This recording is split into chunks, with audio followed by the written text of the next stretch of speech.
नमस्कार, मैं पूजा। देश प्रदेश की महत्वपूर्ण राजनीतिक खबरों में आपका स्वागत है। आज है 14 जनवरी, दिन बुधवार। चलिए अब बढ़ते हैं अब तक की 21 बड़ी खबरों की ओर विस्तार से। सामूहिक नेतृत्व में कांग्रेस लड़ेगी 2027 चुनाव।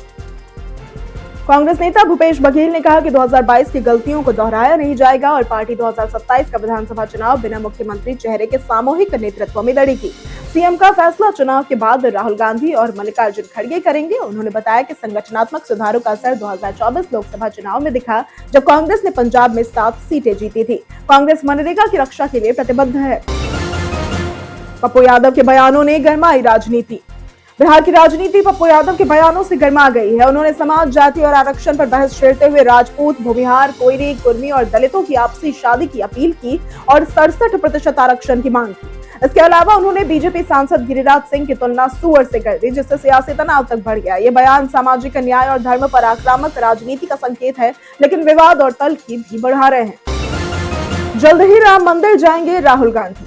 अयोध्या में राम मंदिर के पूर्ण होने के बाद राहुल गांधी के दर्शन को लेकर स्थिति स्पष्ट हो चुकी है। कांग्रेस सांसद तनुज पुनिया ने बताया कि राहुल गांधी ने यह कहा था कि मंदिर निर्माण और शिखर ध्वज पूजा पूरी होने के बाद ही वे दर्शन करेंगे। नवंबर 2024 में ध्वजारोहण हो चुका है, इसलिए राहुल गांधी जल्द राम मंदिर जा सकते हैं। बीएमसी चुनाव पर फडणवीस का बड़ा हमला। महाराष्ट्र के मुख्यमंत्री देवेंद्र फडणवीस ने बीएमसी चुनाव को उद्धव और राज ठाकरे के अस्तित्व की लड़ाई बताया।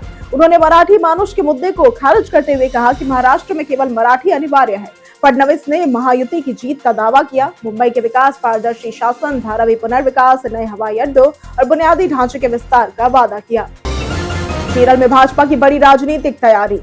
भाजपा ने केरल को अपनी भावी रणनीति का प्रमुख केंद्र बनाया है और विधानसभा चुनाव में बड़ी छलांग का लक्ष्य रखा है। अमित शाह के नेतृत्व में पार्टी को स्थानीय निकाय चुनावों, खासकर तिरुवनंतपुरम में सफलता मिली है।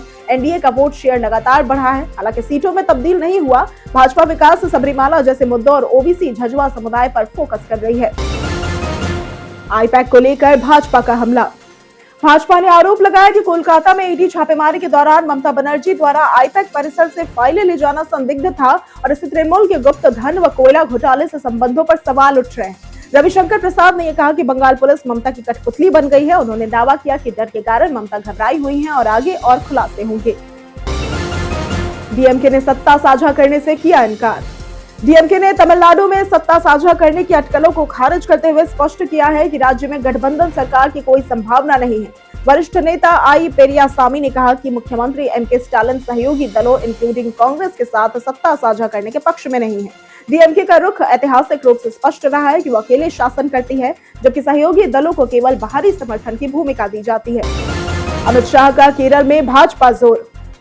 केंद्रीय गृह मंत्री अमित शाह ने कहा कि भले ही केरल में भाजपा की राह आसान नहीं रही, लेकिन पार्टी लगातार मजबूत हो रही है और राज्य में सरकार बनाने की दिशा में बढ़ रही है। उन्होंने एलडीएफ और यूडीएफ पर भ्रष्टाचार और तुष्टीकरण के आरोप लगाए। अमित शाह ने कहा कि केवल भाजपा ही केरल को भरोसा, सुरक्षा और विकास दे सकती है। अन्य राज्यों के उदाहरण देकर उन्होंने कहा कि भाजपा कमल का निशान लेकर केरल में भी जीत हासिल करेगी। फडणवीस का मराठी पहचान पर कड़ा रुख।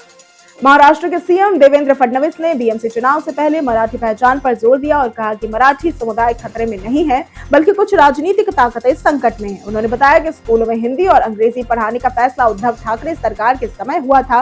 वहीं उद्धव ठाकरे ने महाराष्ट्र सरकार पर हमला करते हुए मुंबई को नुकसान पहुंचाने और अविभाजित शिवसेना के पिछले 25 वर्षों के काम को नष्ट करने का आरोप लगाया। हनोई में ब्लॉगर दक्ष की राहुल से मुलाकात हुई वायरल। वियतनाम के हनोई हवाई अड्डे पर युवा ट्रैवल ब्लॉगर दक्ष की कांग्रेस नेता राहुल गांधी से आकस्मिक मुलाकात वायरल हो गई। दोनों एक ही एयरपोर्ट लाउंज में और उसी फ्लाइट में थे। राहुल ने दक्ष से संक्षिप्त बातचीत की और उनकी टोपी की तारीफ की, जिससे दक्ष बेहद खुश हुए। यह अनुभव इंटरनेट पर तेजी से फैल गया और वीडियो को 30,000 से भी अधिक व्यूज मिले हैं और इसके साथ ही यूजर्स ने मजेदार प्रतिक्रियाएं भी दी है। सोमैया ने उद्धव पर लगाया वोट बैंक का आरोप। भाजपा नेता किरीट सोमैया ने मुंबई में मुसलमानों और अवैध बांग्लादेशियों की बढ़ती आबादी को गंभीर जनसांख्यिकी चिंता बताया। उन्होंने उद्धव और राज ठाकरे पर मुस्लिम बहुल इलाकों में वोट बैंक के लिए प्रचार करने, हिंदुत्व का दिखावा करने और अवैध मस्जिदों तथा लाउड स्पीकर पर मौन रहने का आरोप लगाया। सोमैया ने वोट जिहाद पार्ट 3 बुकलेट जारी करते हुए कहा कि अब उद्धव अल्लाह के नाम पर वोट मांग रहे हैं। संतोष शर्मा के ब्राह्मण बेटियों के बयान पर सियासी बहस।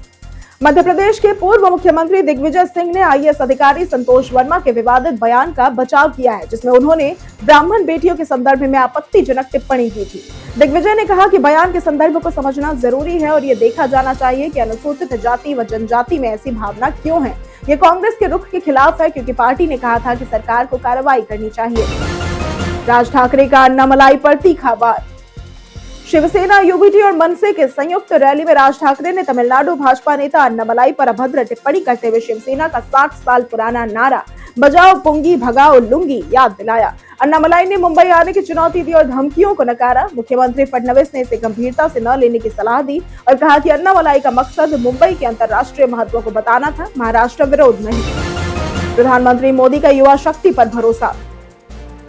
प्रधानमंत्री नरेंद्र मोदी ने दिल्ली में 3 दिवसीय विकसित भारत यंग लीडर्स डायलॉग के अंतिम दिन युवाओं को संबोधित करते हुए अगले 10 सालों में बकाले की गुलामी मानसिकता उखाड़ फेंकने के लिए आह्वान किया।